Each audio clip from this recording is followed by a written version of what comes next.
혹시 마음 깊은 곳에 말할 수 없는 사랑으로 괴로워하고 계시지는 않습니까? 밤마다 잠 못 이루며 그 사람 생각에 가슴이 타들어가는 경험 한 번쯤 있지 않으셨습니까? 사랑인지 욕망인지 구분조차 되지 않는 마음으로 하루하루를 버티고 계시는 분들이 계실 것입니다. 특히 기혼자로서 또는 상대가 기혼자인 상황에서 생겨난 감정으로 인해 죄책감과 고통 속에서 헤매고 계신 분들이 많으실 것입니다. 이런 마음을 누구에게 털어놓을 수도 없고 그렇다고 쉽게 정리할 수도 없어서 더욱 고통스러우시죠. 가족을 생각하면 죄스럽고 그 사람을 생각하면 가슴이 아프고 자기 자신을 생각하면 한심하고 미워집니다. 하지만 이런 고통스러운 마음 상태야말로 부처님께서 가장 자비롭게 품어주시고 치유해 주시려는 중생의 모습입니다. 부처님께서는 결코 이런 마음을 가진 우리를 질책하거나 외면하지 않으십니다. 오히려 이런 아픔과 갈등을 통해 더 깊은 깨달음에 이르는 길을 보여주십니다.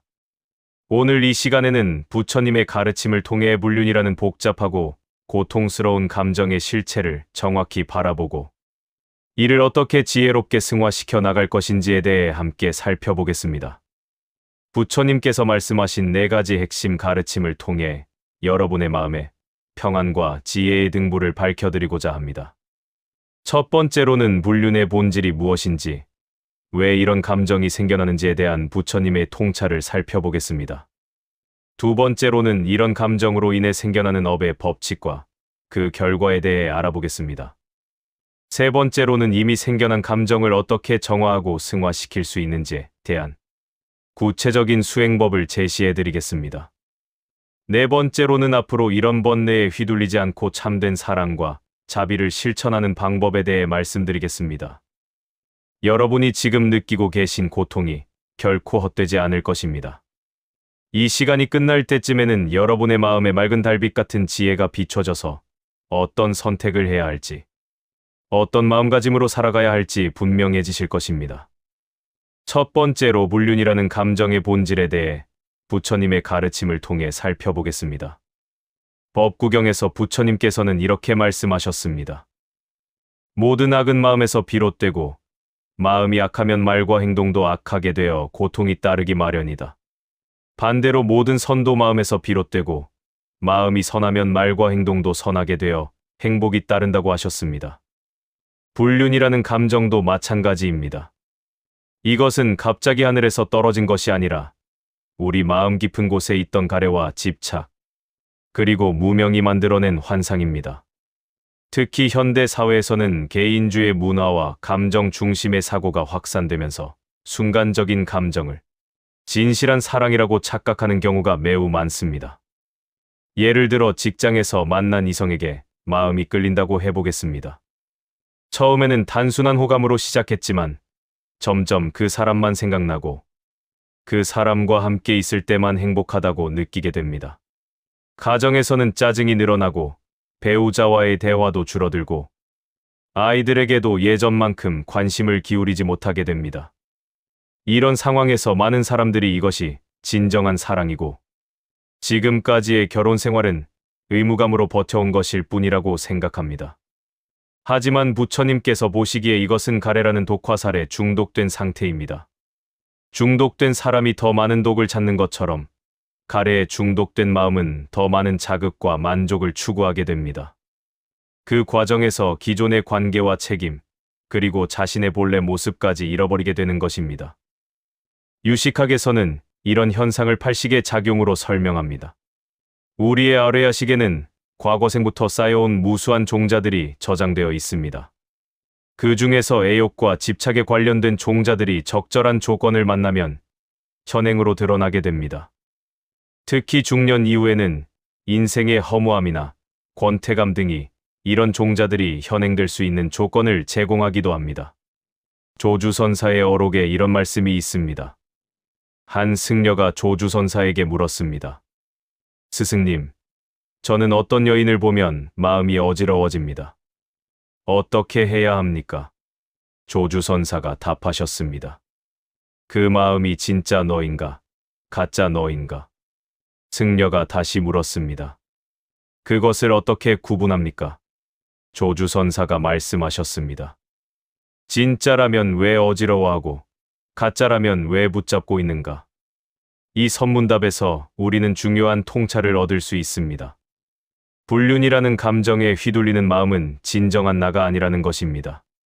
진정한 나라면 평안하고 자유로워야 하는데 특정한 대상에 집착해서 고통받는 마음이 어떻게 진짜일 수 있겠습니까?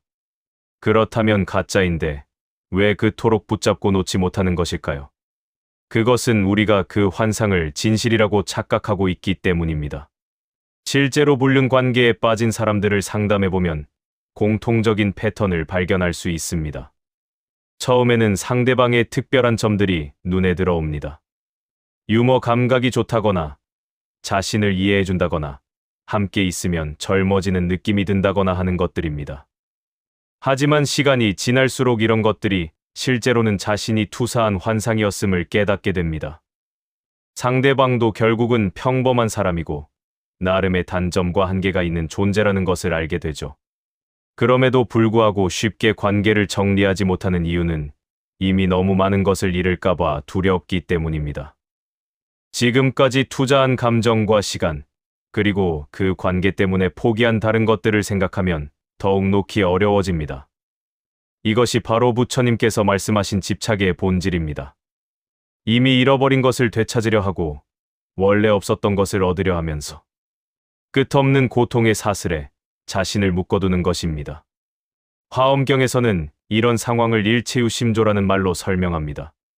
모든 것은 마음이 만들어낸다는 뜻입니다. 우리가 불륜이라고 부르는 그 강렬한 감정도 상대방에 대한 그 절절한 그리움도 모두 우리 마음이 만들어낸 환상에 불과합니다. 마치 사막의 신기루를 보고 물이 있다고 착각하여 달려가는 것과 같습니다. 아무리 빨리 달려가도 그 물은 영원히 우리 앞에서 사라지고 맙니다. 그렇다면 이런 감정이 생겨났을 때 우리는 어떻게 해야 할까요? 무조건 억압하거나 부정하는 것은 올바른 방법이 아닙니다. 이미 일어난 마음을 억지로 누르려 하면 오히려 더 강하게 반발하게 됩니다. 부처님께서는 이런 마음을 있는 그대로 바라보되 그것에 휘둘리지 말라고 하셨습니다. 구체적으로는 이런 감정이 일어날 때마다 이렇게 관찰해 보십시오. 지금 내 마음에 어떤 감정이 일어나고 있는가? 이 감정은 언제 시작되었고 얼마나 지속되는가? 이 감정 때문에 내 몸과 마음에 어떤 변화가 생기는가? 이 감정이 나에게 진정한 행복을 가져다 주는가? 아니면 고통을 가져다 주는가? 이런 식으로 객관적으로 관찰하다 보면 그 감정의 무상한 본질을 깨달을 수 있습니다. 아무리 강렬한 감정도 영원히 지속되지 않으며 결국은 일어났다가 사라지는 파도와 같은 것임을 알게 됩니다. 두 번째로 불륜으로 인해 만들어지는 업의 법칙과 그 결과에 대해 살펴보겠습니다. 부처님께서는 업보에 대해 이렇게 말씀하셨습니다. 업은 의도이고 업의 결과는 반드시 따라온다. 선한 의도로 행한 일은 선한 결과를 가져오고 악한 의도로 행한 일은 악한 결과를 가져온다고 하셨습니다. 불륜이라는 행위는 여러 가지 측면에서 악업을 만들어냅니다. 첫째로는 자신과 배우자 사이의 신의를 저버리는 것입니다. 결혼이라는 것은 단순한 계약이 아니라 서로에 대한 깊은 신뢰와 헌신의 약속입니다. 이런 약속을 어기는 것은 자신의 인격과 도덕성에 깊은 상처를 입히는 일입니다. 둘째로는 상대방과 그 가족에게 고통을 안겨주는 것입니다. 불륜 관계에 있는 사람들은 종종 자신들만 행복하면 된다고 생각하지만 실제로는 수많은 사람들이 그 여파로 고통받게 됩니다.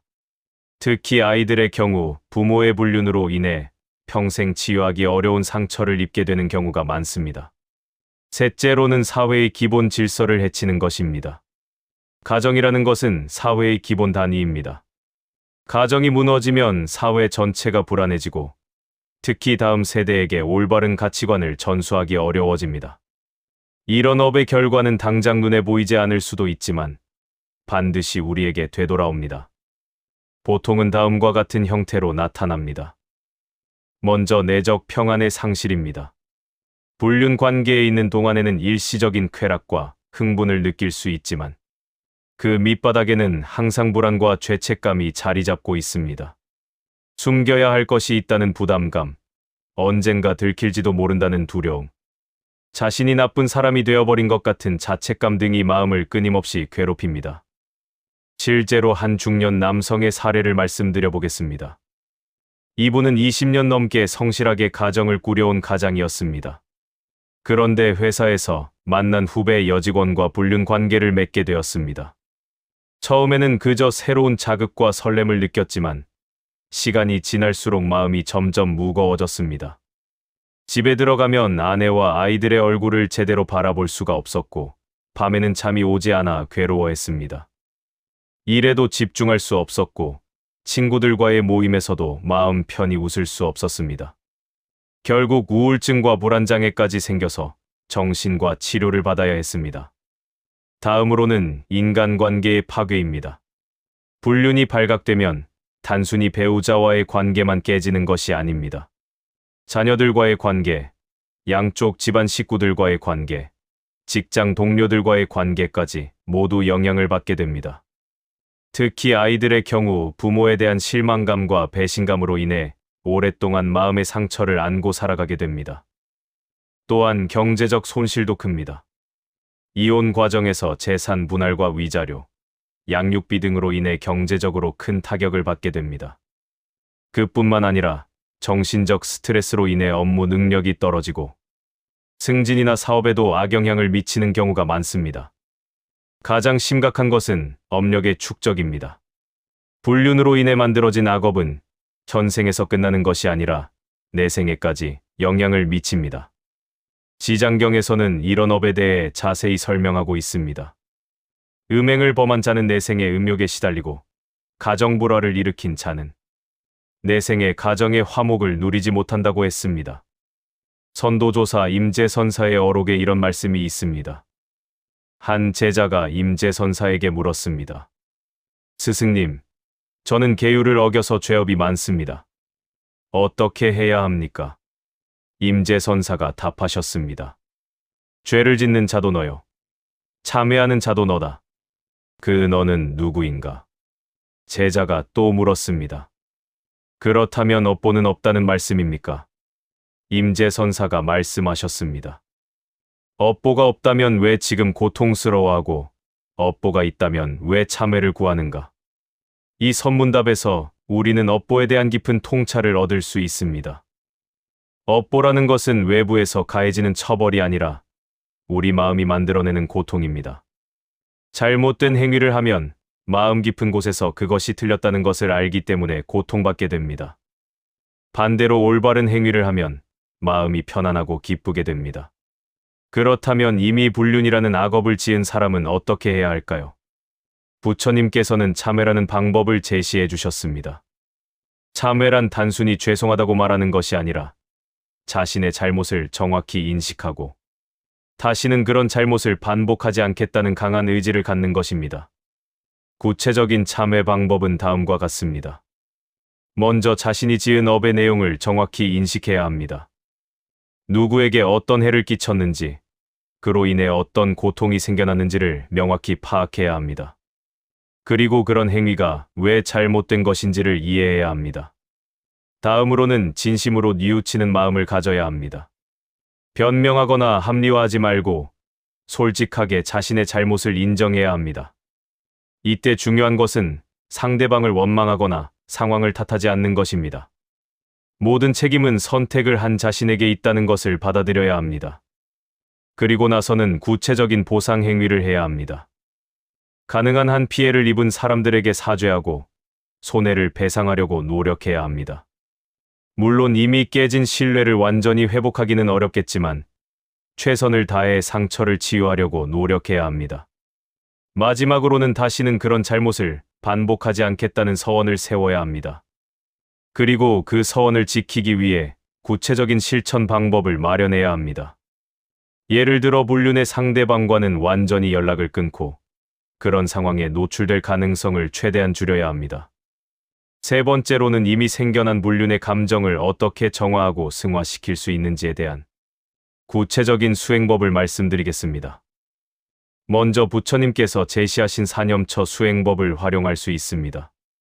사념처란 모음, 느낌, 마음, 법에 대한 4가지 알아차림입니다. 이 중에서 특히 심념처, 즉 마음에 대한 알아차림이 불륜 감정을 다스리는데 매우 효과적입니다. 구체적인 방법은 이렇습니다. 불륜 상대에 대한 그리운 마음이 일어날 때마다 그것을 있는 그대로 관찰해 보십시오. 지금 내 마음에 그리움이라는 감정이 일어나고 있구나. 이 그리움은 가슴을 답답하게 만들고 호흡을 빠르게 만들고 몸을 뜨겁게 만든다. 이 그리움은 5분 전에는 없었는데 지금 생겨났고 아마 10분 후에는 사라질 것이다. 이런 식으로 관찰하다 보면 그 감정에 휘둘리지 않고 객관적으로 바라볼 수 있게 됩니다. 다음으로는 자비명상을 활용할 수 있습니다. 이것은 자신과 타인에 대한 자비로운 마음을 기르는 수행법입니다. 먼저 자기 자신에게 자비를 보내는 것부터 시작합니다. 이런 복잡하고 괴로운 마음을 가진 나 자신이 괴로움에서 벗어나기를 바랍니다. 나 자신이 건강하고 행복하기를 바랍니다. 나 자신이 평안하기를 바랍니다. 그 다음에는 불륜의 상대방에게도 자비를 보냅니다. 이 사람도 나와 마찬가지로 괴로움을 겪고 있을 것입니다. 이 사람이 괴로움에서 벗어나기를 바랍니다. 이 사람이 건강하고 행복하기를 바랍니다. 이 사람이 평안하기를 바랍니다. 그 다음에는 자신의 배우자와 가족들에게 자비를 보냅니다. 내 잘못으로 인해 고통받을 수 있는 이 사람들이 괴로움에서 벗어나기를 바랍니다. 마지막으로는 모든 중생에게 자비를 보냅니다. 이런 식으로 자비 명상을 하다 보면 이기적인 애욕이 점차 자비로운 사랑으로 승화됩니다. 또한 불정심다란이나 천수경 같은 경전을 독송하는 것도 좋은 방법입니다. 경전 독송은 마음을 정화하고 집중력을 기르는데 매우 효과적입니다. 특히 불륜 상대에 대한 생각이 계속 떠오를 때 경전을 읽으면 그런 번뇌가 자연스럽게 사라집니다. 관세음보살보 문품에 이런 내용이 있습니다. 만약 중생이 음욕의 번뇌에 시달린다면 관세음보살의 이름을 부르면 그 번뇌에서 벗어날 수 있다고 했습니다. 실제로 많은 분들이 관세음보살 정근을 통해 불륜의 유혹에서 벗어난 경험을 갖고 계십니다. 한 보살님의 경험담을 소개해드리겠습니다. 이분은 결혼 15년 차에 직장 동료와 불륜 관계에 빠졌습니다. 처음에는 그 감정을 어떻게 해야 할지 몰라서 매우 괴로워했습니다. 그러던 중 절에서 관세음보살 108배를 시작하게 되었습니다. 매일 새벽 4시에 일어나서 절에 가서 108배를 하고 관세음보살 정근을 1000번씩 했습니다. 처음에는 절을 하면서도 그 사람 생각만 났습니다. 하지만 한 달, 2달 계속하다 보니 점차 마음이 평안해지기 시작했습니다. 3개월째 되던 날, 문득 그 감정이 얼마나 헛된 것이었는지 깨달았다고 합니다. 지금은 그 동료와도 자연스럽게 인사를 나누며 가정에서도 예전보다 더 행복한 삶을 살고 있다고 합니다. 절 수행도 매우 효과적입니다. 절을 할 때는 온몸의 기운이 모두 집중되기 때문에 잡념이 일어날 여지가 없습니다. 특히 오체투지로 하는 절은 자아에 대한 집착을 내려놓는데 큰 도움이 됩니다. 자신의 몸을 바닥에 완전히 엎드리는 것은 상징적으로 자아를 부처님께 바치는 의미입니다. 참선 수행도 좋은 방법입니다. 화두를 들고 정진하다 보면 번뇌와 망상이 점차 사라집니다. 특히 이목고 화두나 정전백수자 화두 같은 것을 지속적으로 의심해보면 자아에 대한 집착이 줄어들게 됩니다. 자아가 줄어들면 자연히 이기적인 애욕도 함께 줄어듭니다. 원효대사의 일심사상도 참고할 만합니다. 원효대사는 모든 번뇌와 보리가 한마음에서 나온다고 하셨습니다. 번뇌를 따로 없애려 하지 말고 그 번뇌의 본바탕인 한마음을 깨달으면 번뇌가 저절로 보리가 된다는 것입니다. 불륜의 감정도 마찬가지입니다. 그 감정 자체를 적으로 생각하지 말고 그 감정이 일어나는 마음의 본바탕을 살펴보면 그것이 본래 청정한 불성임을 알 수 있습니다. 마지막으로 일상생활에서의 구체적인 실천 방법을 말씀드리겠습니다. 첫째로는 불륜의 상대방과 완전히 연락을 끊어야 합니다. 조금이라도 연결고리가 남아있으면 다시 빠질 가능성이 높습니다. 전화번호를 바꾸거나 직장을 옮기거나 필요하다면 이사까지도 고려해야 합니다. 둘째로는 배우자와의 관계를 회복하는데 최선을 다해야 합니다. 불륜은 부부관계의 문제에서 비롯되는 경우가 많습니다. 대화 부족, 관심 부족, 친밀감 부족 등을 해결하려고 노력해야 합니다. 부부 상담을 받는 것도 좋은 방법입니다. 셋째로는 새로운 취미나 활동을 시작해 보십시오. 불륜 관계에 쏟았던 시간과 에너지를 건전한 활동으로 돌리는 것입니다. 등산, 독서, 봉사활동, 종교활동 등 무엇이든 좋습니다. 네 번째로는 앞으로 이런 번뇌에 휘둘리지 않고 참된 사랑과 자비를 실천하는 방법에 대해 말씀드리겠습니다. 부처님께서는 진정한 사랑에 대해 이렇게 말씀하셨습니다. 자모가 목숨을 걸고 외아들을 보호하듯이 모든 중생에 대해 무량한 자비심을 가져야 한다고 하셨습니다. 이것이 바로 자비이사 사무량심입니다. 자는 즐거움을 주는 것이고, 비는 고통을 덜어주는 것이고, 희는 함께 기뻐하는 것이고, 사는 평등하게 대하는 것입니다. 이런 마음이야말로 진정한 사랑입니다. 불륜이라는 감정과 진정한 사랑의 차이는 명확합니다.